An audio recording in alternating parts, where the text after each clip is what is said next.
kawayan, kaso nakakatakot mo apat diretso kasi baka may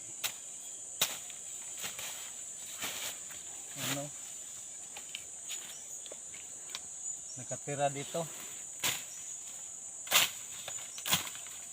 Marami tayong babantayan dito sa bukid.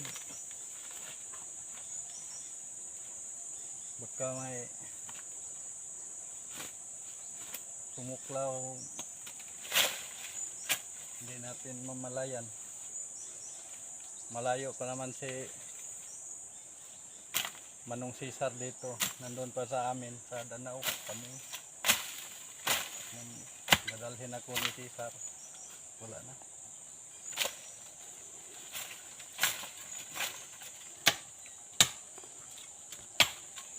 Shout out pala kay Cesar Sweetie, kaibigan ko na marunong manggamot.